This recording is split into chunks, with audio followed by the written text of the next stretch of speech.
बोलो विष्णु भगवान की जय। राधे राधे बंधुओं, आज मैं आपको बैसाख मास महात्म की कथा का 17वां अध्याय सुनाने जा रही हूँ। बंधुओं, बैसाख मास में बैसाख मास महात्म की कथा सुनने का बहुत अधिक महत्व है। बंधुओं, बैसाख मास में स्नान, दान, जप, तप का बहुत अधिक महत्व है। बंधुओं, अक्षय तृतीया आ रही है। अक्षय तृतीया के दिन जो मनुष्य पूरा बैसाख मास स्नान नहीं कर पाए, सिर्फ अक्षय तृतीया के दिन भी उठकर स्नान कर लेंगे और भगवान विष्णु की षोडश उपचार पूजा कर लेंगे, थोड़ा सा दान कर लेंगे, तो उससे भी मनुष्य को कोटि गुना पुण्य की प्राप्ति होगी। बंधुओं, यदि आपने हमारे चैनल को अब तक सब्सक्राइब नहीं किया तो जरूर करें और बेल आइकन दबाना ना भूलें, ताकि आपको हमारी आने वाली सभी वीडियोस की जानकारी सबसे पहले हो सके। बंधुओं, वीडियो को पूरी सुनने के बाद कमेंट बॉक्स में जय विष्णु भगवान जरूर लिखें। बोलो विष्णु भगवान की जय, शिव शंकर भोलेनाथ की जय। श्रुति देव कहने लगे, बैसाख मास की मेष संक्रांति में जो प्राणी प्रातः स्नान कर भगवान की पूजा करके भगवान की कथा सुनता है, वह मनुष्य बैकुंठ को जाता है। परंतु जो होती हुई कथा को छोड़कर चले जाते हैं और नहीं सुनते, वह रोरव नरक में जाकर पिशाच योनि प्राप्त करते हैं। यहाँ पर हम एक प्राचीन इतिहास कहते हैं। प्राचीन काल में गोदावरी के किनारे ब्रह्मेश्वर क्षेत्र में ब्रह्मनिष्ठ परमहंस दुर्वासा ऋषि के 2 शिष्य रहते थे। उनको कभी किसी से कोई इच्छा नहीं थी। भिक्षा में जो कुछ मिल जाता वही खाकर निर्वाह कर लेते और पर्वत की गुफा में रहते। इन दोनों का नाम सत्यनिष्ठ और तपोनिष्ठ था। इनमें सत्यनिष्ठ तो सदैव भगवान की कथा आदि सुनता, कथा सुने बिना अन्न जल ग्रहण नहीं करता था। जो वक्ता रोग से पीड़ित होकर अपने घर कथा कहता, तो वह कुएं आदि पर स्नान करके उसके घर जाकर ही कथा सुनता। कथा समाप्त हो जाने पर अपने नित्य नियम करता। जो मनुष्य इस प्रकार प्रेम से कथा सुनता है, वह जन्म मरण के बंधन से छूट जाता है।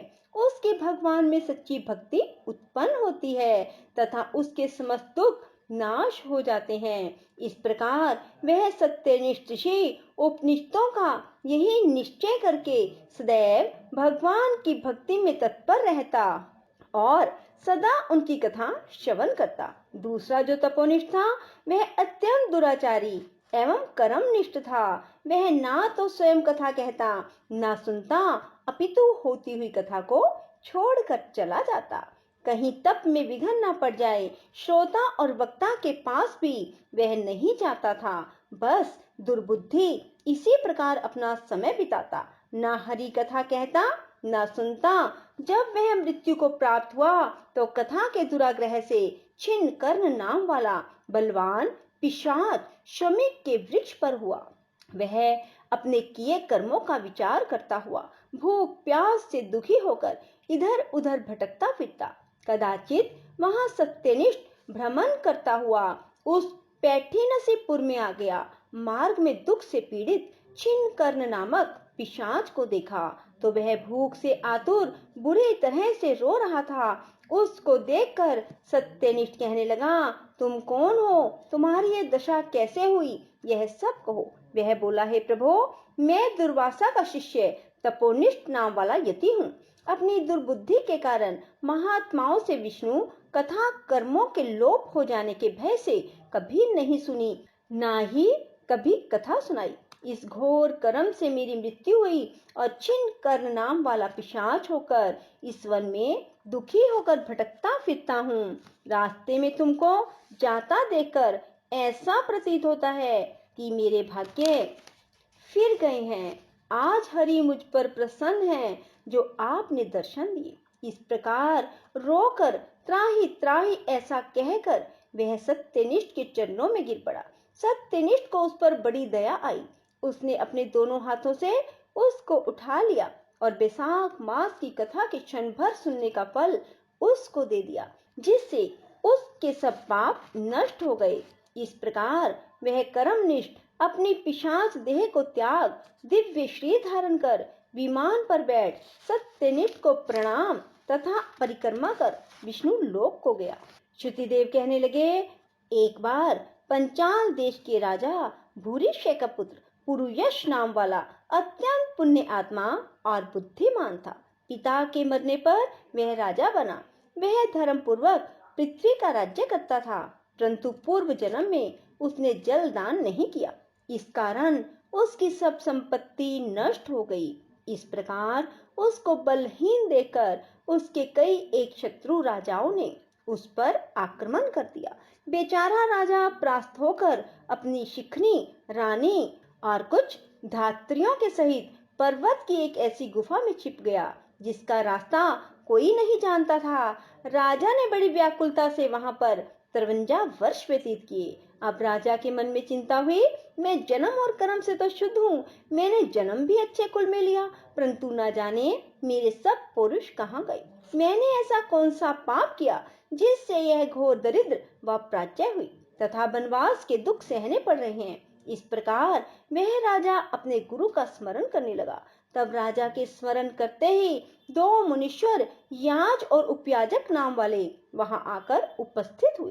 राजा ने उनको देख सहसा खड़े होकर भक्ति पूर्वक शीश नवाया। वनवास से दुखी, राज चिन्ह से हीन, वन के मार्ग को ना जानने वाला वह राजा थोड़ी देर चुपचाप खड़ा रहा और फिर रोता हुआ उनके चरणों में गिर गया। तब दोनों मुनियों ने पकड़कर राजा को उठाया। उसके पश्चात राजा के वन के पुष्पों से विधिवत उनका पूजन किया। जब वह दोनों बैठ गए तो राजा ने बड़ी नम्रता से उनसे प्रश्न किया, महाराज, मैं जन्म से तो शुद्ध हूँ, पितरों देवताओं का पूजन भी करता हूँ, पाप से डरता हूँ, प्राणियों पर दयावान, गुरु की भक्ति में प्रीति रखने वाला हूँ, फिर क्या कारण है मैं ऐसा दरिद्री हो गया? मेरा सब कोष नष्ट हो गया, शत्रुओं ने मुझको जीत लिया, वन का वासी अकेला क्यों रह गया? मेरे पुत्र, पौत्र, भाई, बंधु, मित्र कोई ना रहा। मैं निष्पाप होकर राज्य कर रहा था, फिर भी मेरे राज्य में अकाल क्यों पड़ गया? इसका कारण आप विस्तार पूर्वक मुझसे कहिए। राजा के ऐसे वचन सुन थोड़ी देर सोचकर वह दोनों मुनियाज और उपयाजक कहने लगे, हे राजन, तू अपने दुख का कारण सुन। पहले 10 जन्मों में तू अत्यंत घोर पापी व्याध रहा। 10वें जन्म में भी तू बड़ा कठोर हृदय व्याध का जन्म धारण कर प्राणियों का वध करने में यमराज के तुल्य था। जब 10वें जन्म में तू गौड़ देश में था, अपने घोर बुरे कर्मों में लगा हुआ यात्रियों का निर्दयता से कष्ट दिया करता था, तो उसी समय धूप से व्याकुल 2 बड़े धनवान वैश्य और वेद वेदांगों को जानने वाले कर्षण नाम वाले मुनि वहां पर आए। सिर पर जटा, देह पर छाल के वस्त्र, हाथ में कमंडल लिए हुए उनको आता देखकर तू धनुष बाण लेकर उनका रास्ता रोक कर खड़ा हो गया। फिर उनमें एक वैश्य को मारकर तूने सब धन छीन लिया। जब तू दूसरे वैश्य को मारने लगा तो वह समस्त द्रव्य वही घास फूस में फेंककर डर के मारे भाग गया। तब कर्षण मुनि व्याध के हाथ से मारे जाने के भय से व्याकुल हो मूर्छा खाकर पृथ्वी पर गिर गए। तब तूने गिरे हुए ऋषि से पूछा, वैश्य ने धन कहाँ छिपाया? फिर एक गड्ढे के पानी से उनके हाथ मुंह धोए और उनका मूर्छा न आए, इस कारण उन पर पंखे से हवा करने लगा और मुनि से कहा, जब तक मैं इस वन में सशस्त्र हूँ तब तक तुमको किसी बात का भय नहीं। निर्धन मनुष्य सदा सुखी रहते हैं। तुम्हारे फटे वस्त्र और टूटे बर्तनों को लेकर मैं क्या करूं? तुम केवल यही बताओ, उस वैश्य ने धन को कहाँ छिपाया? यदि ठीक नहीं बताओगे तो तुम्हें मार डालूंगा। कर्षण बोले, वैश्य धन को इन वृक्षों में फेंक गया और स्वयं इधर भाग गया। तब व्याध ने ऋषि से कहा, निडर होकर सुखपूर्वक यहाँ से चले जाओ। यहाँ से थोड़ी दूर पक्के तालाब में निर्मल जल है, वहां जल पीकर अपना परिश्रम दूर कर अपने स्थान को चले जाओ। अभी राजा के कर्मचारी वैश्य का रुदन सुनकर पांवों के निशान देखते हुए इधर आएंगे। इसीलिए मैं तुम्हारे साथ नहीं चल सकता। यह पंखा ले जाओ, इसकी हवा से कुछ गर्मी कम हो जाएगी। इस प्रकार तुम पंखा देकर गहन वन में चले गए। यद्यपि तुमने कार्यवश उसकी सेवा की थी, परंतु वैशाख मास की प्रचंड धूप में तुम्हारे द्वारा की गई इस सेवा के परिणाम स्वरूप तेरा जन्म विशाल राजवंश में हुआ। यदि तेरी इच्छा अब सुख, राज्य, धन धान्य, लक्ष्मी, स्वर्ग या सायुज्य मुक्ति पाने की है तो वैशाख उक्त धर्म को करो, तुमको संपूर्ण सुख प्राप्त होगा। इस मास का नाम माधव मास है और तृतीया का नाम अक्षय तृतीया। इस दिन तू तत्काल ब्याही गो ब्राह्मण को दे, इससे तेरे कोष भर जाएंगे। क्षत्रिय के दान से तुझको राज्य की प्राप्ति होगी। विधिवत स्नान कर, माधव भगवान की पूजा कर, दिव्य प्रतिमा के दान से तेरी विजय होगी। यदि तेरी इच्छा अपने समान पुत्रों की है तो तू सब प्राणियों के हित के लिए प्याऊ लगवा।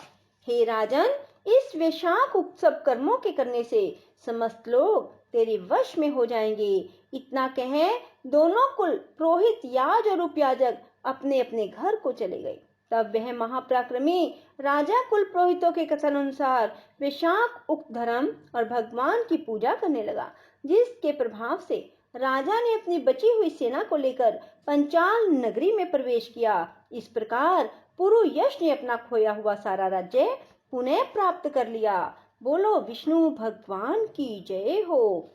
हरे राम राम राम हरे हरे, हरे कृष्ण कृष्ण कृष्ण हरे हरे, हरे राम राम राम हरे हरे, हरे कृष्ण कृष्ण कृष्ण हरे हरे। राधे राधे। जय श्री कृष्णा। बंधुओं, यदि आपको हमारी ये कथा पसंद आए तो इसे लाइक करें और अपने मित्रों, रिश्तेदारों को ये कथा शेयर जरूर करें, ताकि उन्हें भी पुण्य की प्राप्ति हो और साथ ही आपका पुण्य डबल हो जाए।